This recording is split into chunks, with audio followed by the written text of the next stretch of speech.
기도하겠습니다. 거룩하시고 은혜가 풍성하신 아버지 하나님 감사합니다. 하나님께서 거룩하시니 우리도 거룩하기를 원합니다.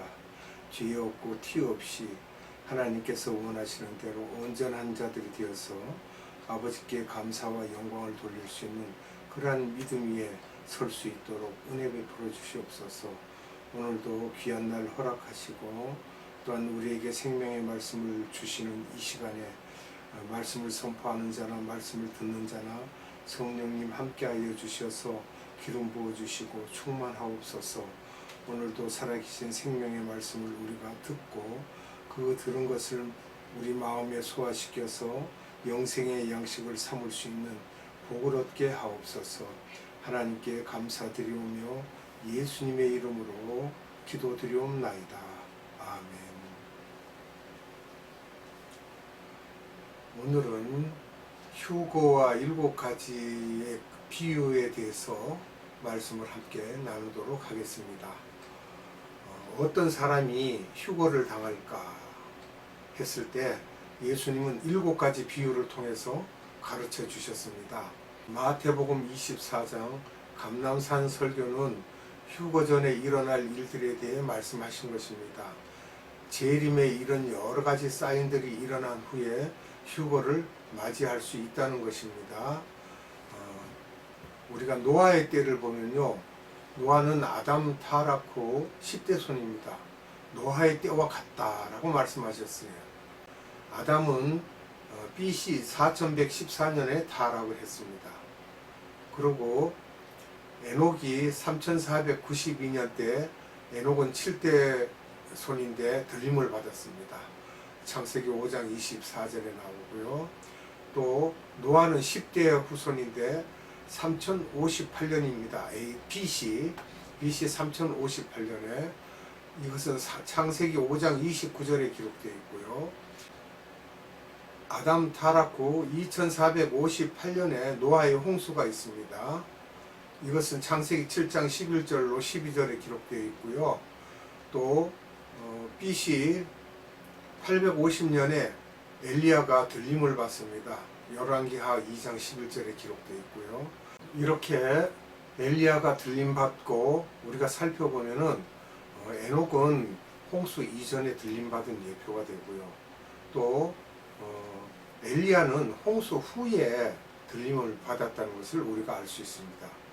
그러면 들림받은 자의 모델이 에녹이며 홍수 전에 들림받은 건데, 이것은 즉 우리가 다시 말하면 환란 전 들림을 볼 수가 있습니다. 홍수 전이니까 환란 전 들림을 볼 수 있고요.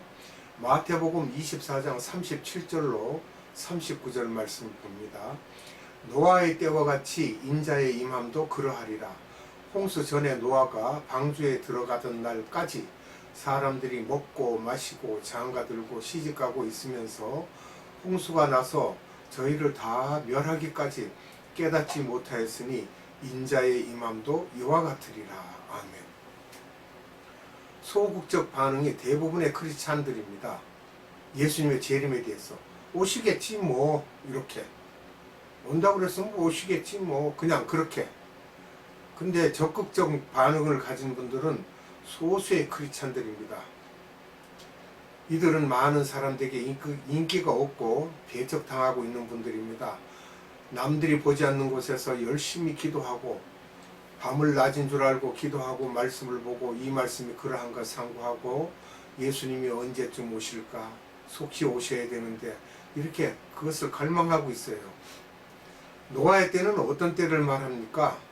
창세기 6장에서 7장에 이르면 노아의 때에 대해서 자세히 기록하고 있습니다. 창세기 6장 2절로 9절을 보겠습니다.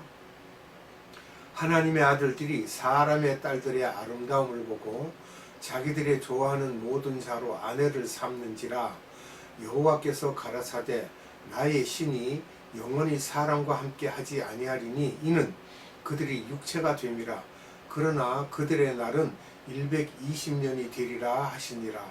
당시에 땅에 네피림이 있었고 그 후에도 하나님의 아들들이 사람의 딸들을 취하여 자식을 낳았으니 그들이 용사라 고대의 유명한 사람이었더라. 여호와께서 사람의 죄악이 세상에 관영함과 그 마음의 생각의 모든 계획이 항상 악할 뿐임을 보시고 땅 위에 사람 지으셨음을 한탄하사 마음에 근심하시고 가라사대 나의 창조한 사람을 내가 지면에서 쓸어버리되 사람으로부터 육축과 기는 것과 공중의 새까지 그리하리니 이는 내가 그것을 지었음을 한탄함이니라 하시니라. 그러나 노아는 여호와께 은혜를 입었더라. 노아의 사적은 이러하니라. 노아는 의인이요 당세의 완전한 자라. 그가 하나님과 동행하였으며. 아멘. 하나님과 동행하였다고 했고요. 여기서 보면 하나님의 아들들이 나옵니다. 즉 하나님의 영을 받은 사람을 우리가 지칭할 수 있습니다. 사람의 딸들 그러면 하나님의 영을 받지 않는 사람들, 즉 지금으로 말하면 예수 믿지 않는 사람들의 영, 이렇게 말할 수도 있겠죠. 사람의 딸들, 즉 예수 믿지 않는 사람들의 딸들을 말하고 있는 것입니다. 네피림은 옛적에 용사고 아주 체격이 큰 사람들이 있었습니다. 죄악이 관영함이라는 말씀은 영적으로 굉장히 혼탁했음을 알 수 있습니다. 죄가 차고 넘친다는 거예요. 쉽게 말하면 우리가 쓰레기통을 이렇게 차지 않을 땐 버리지 않습니다. 그러나 쓰레기통이 가득 차면 그것은 태우는 곳에든지 쓰레기장에 버리게 됩니다. 그래서 지옥은 게hen나라고 합니다. 쓰레기장. 하나님의 아들들과 사람의 딸들에 대한 세 가지 학설이 있습니다. 첫 번째 학설은 창세기 2장 7절의 아담을 말하는데요. 하나님의 영을 받은 사람이죠. 아담. 또 창세기 1장 26절로 27절에 보면 하나님의 영을 받지 않는 사람이 나옵니다. 그냥 사람. 이렇게. 무디와 아레이 토리 신학자 등이 이 학설을 믿고 있습니다. 이미 아담이 있기 전에 무수히 많은 사람이 있었다는 것입니다. 이들은 하나님의 자녀가 아니라는 것입니다. 창세기 2장 7절의 아담만이 하나님의 자녀라는 것입니다. 칼빈주의자들을 보면 그래서 하나님의 영생을 가진 자녀들이 아담 전에 하나님의 영이 없는 딸들과 결혼하였던 것은 이미 아담 타락 후부터 1000년 동안 피를 섞으면서 순수한 하나님의 자녀가 많지 않다는 것이며 이 당시 영적인 부분에서 많이 혼탁하고 순수성을 잃어버리고 있었다는 것입니다.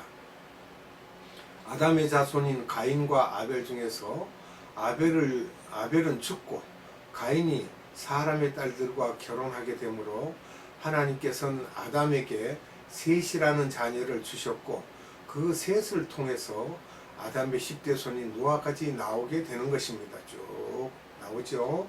창세기 5장을 보면 기록이 되어 있습니다. 그리고 기록된 그 이름들이요 하나님의 아주 중요한 메시지입니다. 이것을 오늘날 가르치지 않고 있는데 이 창세기 5장을 자세히 보면 하나님께서 우리에게 주실 말씀을 그 안에 다 담아 놓으셨어요. 그런데 우리가 그것을 깨닫지 못했던 것입니다. 두 번째 학설입니다. 하나님의 아들들 그랬는데 아담의 후손들이죠. 또 사람의 딸들 그랬는데 가인의 후손으로 보는 학설이 있습니다. 세 번째 학설입니다. 욥기서 1장 6절과 또 욥기서 38장 7절에 보면 또 하나님의 아들들 이렇게 하고 나오는데 우리가 천사들로 보고 있죠. 또 사람의 딸들 그랬는데 일반 하나님의 자녀들 이렇게 또 보기도 합니다. 세 번째 학설은 결국 천사와 하나님의 자녀들 곧 천사와 사람이 결혼하여 사람을 낳았다는 학설입니다. 좀 고개가 갸웃해지죠. 노아 홍수 이후 다 죽고 노아의 가족들만 살아서 그의 자녀들의 후손이 우리들이라는 것인데 그럼 우리들은 이런 여러 가지 학설이 필요 없을 것이나 칼빈주의에서는 하나님의 자녀는 아주 소수라는 것은 이 문제를 어느 학설에서 찾아야 하느냐는 문제가 생깁니다. 노아의 세 아들들은 다 하나님의 자녀이지만 그 며느리들 중에 하나님의 영을 받지 않는 자일 수도 있다는 것인데, 며느리들이요. 이 모든 것은 우리들이 한번 상상해 볼 뿐 정확한 근거는 없습니다. 결국 노아의 자녀들도 영적으로 혼탁하며 하나님의 자녀로서 반하는 일, 즉 우상 숭배죠. 반하는 일을 하는 자들도 있었다고 볼 수 있습니다. 지금 예수님께서 재림의 때가 노아의 때와 같다는 것입니다. 예수 믿는 사람이 점집에 가는 꼴이죠. 아주 희한한 일들이 많이 있습니다. 권사라고 내놓은 사람이 점집에 가서 물어보고 형편없는 짓들을 하는 분들이 더러 있고요. 우리가 설명하기가 좀 곤란합니다. 그리고 사람들이 이 세상의 우상을 섬기고 있기 때문에 예수님 재림의 소식에 대해서 별로 관심이 없습니다. 더 천천히 오시면 좋겠네요. 이런 분들도 있습니다. 더러는. 또 노아의 때같이 하나님의 자녀들이 있는 교회는 영적으로 혼탁하여 우상을 섬길 것이라는 것을 말씀하고 계십니다. 예수를 믿는데 그 안에 마음에 우상을 섬기는 사람들이 있다는 거예요. 그럼 우리가 휴거의 예표를 보겠습니다. 에녹이 365세 때 하나님이 데려가셨어요. 창세기에 5장 21절로 24절을 봅니다. 에녹은 65세에 무두셀라를 낳았고, 무두셀라를 낳은 후 300년을 하나님과 동행하며 자녀를 낳았으며 그가 365세를 향수하였더라. 에녹이 하나님과 동행하더니 하나님이 그를 데려가심으로 세상에 있지 아니하였더라. 아멘. 여기에 하나님과 동행하며라고 했는데, 동행하다라는 말은 함께 걸어가다라는 것인데, 육적으로 항상 옆에 예수님이 계신 것을 인식하고 지내는 것과 같은 것입니다. 함께. 또 혼적으로는 대화하며 기도하고 찬양하고, 그분이 옆에 있는 것을 우리 육안으로 보이지 않아도 늘 함께 하신다는 것을 믿고 하는 거죠. 또 영적으로는 예수님의 마음과 나의 마음이 예수님의 마음에 연락된다는 거예요. 통한다는 거죠. 드려진다는 것이고, 오늘날은 예수님께서 우리에게 대계명을 주심으로 에녹과 같이 살아가는 방법을 알려주십니다. 수직계명이 있습니다. 수직계명은 뭐예요? 우상 섬기지 말라라는 말씀이고요. 수평계명은 우리끼리 너희가 서로 사랑하라는 그 말씀입니다. 서로 사랑하는 거고요. 지상계명은 타 민족에게 너희가 받은 그 큰 사랑을 베풀어라, 전해라, 이 이야기입니다. 그럼 엘리야를 보면은요, 엘리야는 북이스라엘 시대 아합 왕 때 사람입니다. 아하시아 시대 또 선지자이고요. 아합 왕 부인 이세벨을 어떻게 했습니까? 우상을 섬기던 이들에게 경고를 하고 그들을, 그 우상을 섬기는 제사장들을 다 죽였습니다. 구약의 대부분이 우상을 섬겼는데 엘리야만 우상을 섬기지 않았어요. 하나님의 음성을 듣고 믿음으로 보고 담대히 그 본대로 행했던 것입니다. 그래서 갈멜산에서 그 우상을 섬기는 제사장들을 모아놓고 거기서, 야, 너희가 섬기는 그 우상이 잠을 자는지 어디 외출을 갔는지 그럴지 모르니까 소리 지르고 불러라 그러고 아주 거기서 놀리죠. 그런데 그가 하나님께 기도했을 때는 아주 젖은 장작을 넣고 소를 각을 떠서 넣고 도랑을 파서 물을 쏟았는데 그 물까지도 다 불로 태우시죠. 그리고 밭에서 일하는 두 사람을 우리가 보겠습니다. 두 사람이 뭐예요? 농부죠. 이 농부 그러니까 흙을 가지고 농사 짓는 게 아니라 복음 농사 짓는 기독교인들입니다. 말씀을 전파하는 자들이죠. 마태복음 24장 40절 봅니다. 그때 두 사람이 밭에 있음에 하나는 데려감을 당하고 하나는 버려둠을 당할 것이요. 아멘. 이러니까 그러면 절반은 천국 가고 절반은 못 가겠네. 그런데 그게 아닙니다, 여러분. 잘 이해하셔야 돼요. 그게 아닙니다. 복음의 씨를 뿌리고 우리가 말하자면 농사 짓는 것 같이 비료를 주고 물 주고 자라게 하고 전지하고 열매를 맺게 하고 또 추수하고 이런 것을 맷돌질해서 가루를 만들어 떡을 만들어서 나눠주는 기독교인을 두고 우리가 이렇게 비유로 말할 수 있는 것입니다. 여기서 농사를 지으면서 어떤 사람이 들림받을 수가 있는가라는 걸 우리가 생각해 볼 때 열처녀 비유에서 보면 공중 혼인잔치 때 신랑을 만나기 위해 들림받는데 우리 기독교인은 신부 후보생이므로 예복을 갖춘 자격이 있는 자만이 될 수 있습니다. 그 예복이 뭐예요? 희고 깨끗한 세마포는 성도들의 옳은 행실이라고 했죠. 우리가 옳은 행실을 하고 그 예복을 입어야 주님을 만날 수 있습니다. 그럼 예수님 신부의 자격은 어떤 자격을 가져야 되는지 또 보겠습니다. 영적으로 간음하지 않아야 됩니다. 즉 우상을 섬기지 않아야 되고, 바울은 신약시대의 가장 큰 우상이 탐심이라고 했어요. 욕심이라고 했습니다. 물질이 우상이 되어 하나님의 자녀라고 하면서 부자인 사람들, 물질로 교우들에게 상처 주는 사람들, 그런 부류들입니다. 그 다음은 예수님께만 관심이 있어야 됩니다. 예수님 외에 다른 것에 더 관심이 많은 자는 아닌 것입니다. 주일날 예배 드리고, 물론 자유시간을 갖는 건 좋지만 무슨 경기가 있다 그러면 미친 듯이 쫓아가는 사람들이 있어요. 축구라면 그렇고 야구라면 그렇고.